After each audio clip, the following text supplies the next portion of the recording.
Yan, kumuha po ako ng tatlong sample mga ka-hybrid. Ito po yung mga inbreed variety natin.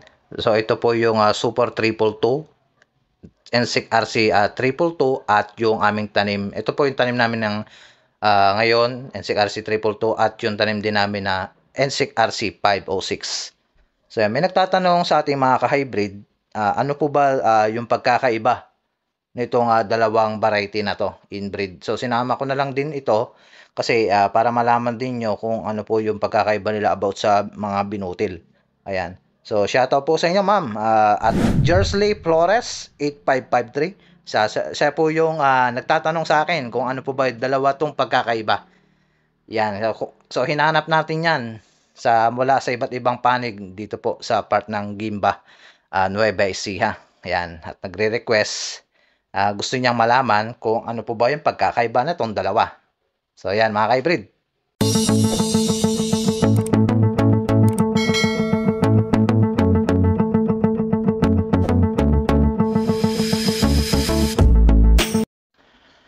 Yo, isang magandang araw na po mga ka-hybrid. Lakbay from Vlog, nagbabalik muli sa aking YouTube channel. At kung bago ka lang sa aking YouTube channel, huwag mo kalimutan mag-subscribe. Pakihit na rin po ang notification bell para lagi po kayong updated sa mga bagong uploads at mga videos natin. Okay, for today's video mga ka-hybrid ay pag-uusapan natin about po sa different variety. Mga nalilito po dyan, ano po ba yung pagkakaiba nila. So, dalawang variety lang po sana ito, no? At syempre, sinama ko na rin din po yung tanim namin na NSIC RC 506, 222, at yung Super 222 natin yan mga ka-hybrid. Para po sa inyong kaalaman at maliwanagan po kayo dito po sa aking channel. Ayan, so kung informative po sa inyo ito, huwag niyo naman po kalimutan mag-subscribe at pakihit na rin po ang aking notification. Paki-bell all na rin po para po lagi po kayong updated sa mga bagong uploads at mga videos natin. At paki-share na rin din po sa ating mga ka-farmers kung ano po ba yung, at sa mga nalilito po, kung ano po yung pagkakaiba nila. Ayan, sa mga nakakaalam na, so dadagdagan na lang na po natin, no? At sa mga hindi pa rin nakakaalam, so ito po, makakatulong po sa inyo ito mga ka-hybrid. So sisimulan na natin mga ka-hybrid kung ano po ba itong pagkakaiba nila itong dalawang mga inbreed variety natin. Ayan. Sinama ko na lang din para tatlo at hindi naman yung dalawa lang. Ayan. Okay. Ayan. At Ma'am Jersley Flores, kung nanonood ka man, so like naman, paki-subscribe po sa aking YouTube channel at paki-share na lang po sa ating mga ka-farmers. At huwag mo kakalimutang panoorin hanggang dulo to ito mga ka-hybrid. At makakatulong po ito para po sa susunod na cropping, ito po ang inyong itatanim. So ayan, dako na tayo ngayon sa ating topic ngayon about po sa different pagkakaiba nila ng itong mga inbreed natin, Super 222, 222, NSIC RC 222 at itong 506. Ayan po mga ka-hybrid. So makikita nyo pa lang mga ka-hybrid. Alam nyo na kung ano po yung pagkakaiba nila. So ito, 506. Ayan po yung tanim namin. Talagang parang hybrid siya. Ayan. Pero hindi siya ganun kahaba, no? Still, para siyang SL8. Pero hindi lahat ganun ang klase ng kanyang performance characteristic. Yan mga ka-hybrid. So ang maturity nito, umaabot po ito sa nasa 100 to 105 days. Depende po yan sa panahon. Kung haharvestin niya na, kung pwede na. Ayan, nasa range po between 100 to 105 days. Pwede na po ito anihin. So pagdating sa dry season, mas mabilis po ito. Maaaring 100 days, 102 days, pwede na po ito harvestin. So pagdating naman po sa maturity ng Super 222 natin, ito, umabot po ito ng 110 to 115 days. Yan po. So, hindi sila nagkakalayo po ng NSIC RC 222. Yan. Ganun din po ang kanyang maturity. Ayan. At makikita natin at bakit nga po ba Super 222 at NSIC RC 222 lang. Yan po. Yung isa sa mga question mark na lagi pong tumatatak sa ating isipan. Ano po ba ang pagkakaiba nila? Yan mga ka-hybrid. At mababanggit ko rin po itong kung alam niyo po ba yung Diamond X at saka yung IL-29? Ayan.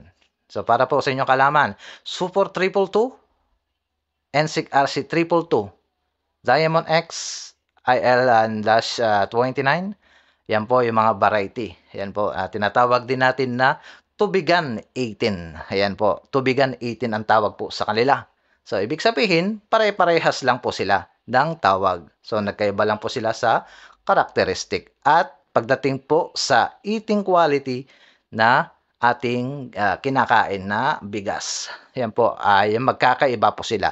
Pero sa pangalan ay magkakaparehas lang po ang characteristic po nila, no? Tubigan 18, Super 222, NSIC RC 222, Diamond X, parehas lang po yan mga ka-hybrid.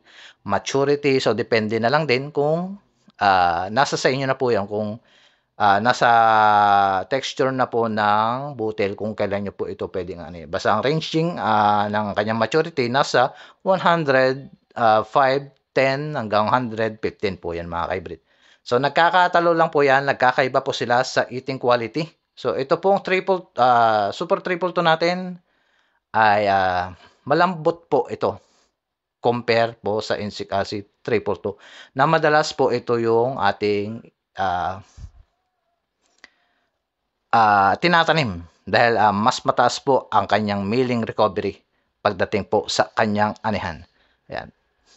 Ang NSIC RC 222 po mga ka-hybrid, ito po yung aming potential yield na aabot po ito sa 6 to 10 metric tons per hectare. So babasayan po natin yan sa kaban, ay umabot po ito sa isang hektarya na 150 at hanggang 190 kabans per hectare po yan mga ka-hybrid. So depende na lang po sa inyong management kung paano po nyo mapapalaki ang inyong ani. So pagdating naman po sa Super 222, may potential yield naman po ito na umabot po sa 6 hanggang 9 metric tons per hectare. So mas maani po itong si NSIC RC 222. So pagdating naman po sa lambot ng bigas, eating quality, mas panalo po si Super 222 po mga ka-hybrid para po sa inyong kalaman. So yan, nabanggit ko Super 222, NSIC RC 222, Diamond X, IL-29, pare-parehas lang po ang kanyang pangalan, no? Tubigan 18 po ang tawag sa kanila. So pero nagkakaiba po sila sa eating quality, mas malambot po ito. Super 222, pati rin po yung Diamond X. Malalambot po yan mga ka-hybrid. Pero pagka ang kinain mo ay si NSIC RC 222, mabuhaghag, matigas, ayan po. So pagdating sa anihan, bida po ito si NSIC RC 222. Hindi po siya pwedeng pangkain. So kung wala po tayong option, yun po, subukan nyo rin kainin itong NSIC RC 222. Yan mga ka-hybrid. So yan po, naliwanagan na po kayo. Pagdating po sa bigas lambot, mas panalo po si Super 222. Yan po mga ka-hybrid.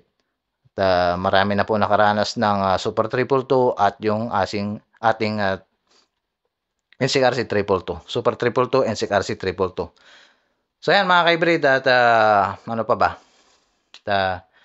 Pagdating sa wet season, ito yung madalas na tinatanim kasi nga maani ito compare sa Super 222. So kaya naman nila ito tinatanim dahil nga marami na nakatest dito sa aming lugar na tumatama, umabot ng 150 kabans per hectare hanggang 160. So ang kanyang potential ay naabot po ng 190.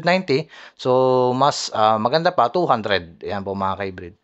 At ito naman sa si Super 222 ay umabot lamang po ito, nasa 170 lang yan ang kanyang maximum yield. Pagdating naman po sa NSIC RC 506, so ngayon lang po namin ito masusubukan at malalaman kung makakailan nga po ba kami dito sa NSIC RC 506. So maganda naman po ang kanyang mga binutil. So yan, may re-recommend ko po yan.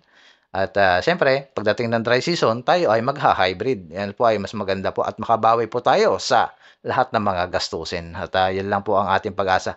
Mga hybrid rice natin, lalo-lalo na po ngayon at napakamura po ng ating mga palay ngayon. At pati hybrid rice talagang napakamura. 12 lang hanggang 13. So, kamusta po dyan mga hybrid? Ang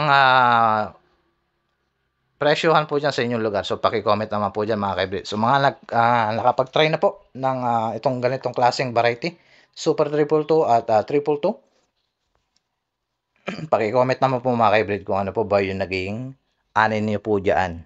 So, kung nakaranas po kayo nito, at kamusta rin po mga ka-hybrid. So, sa mga naghahanap nitong Super 222, malambot na bigas.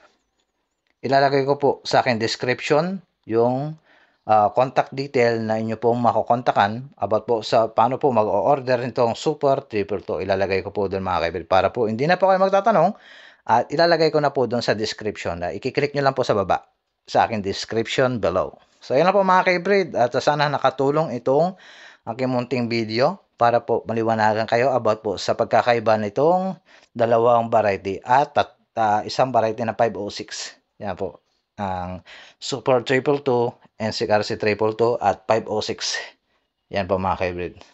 Ayan po, mag-iingat po tayo at God bless!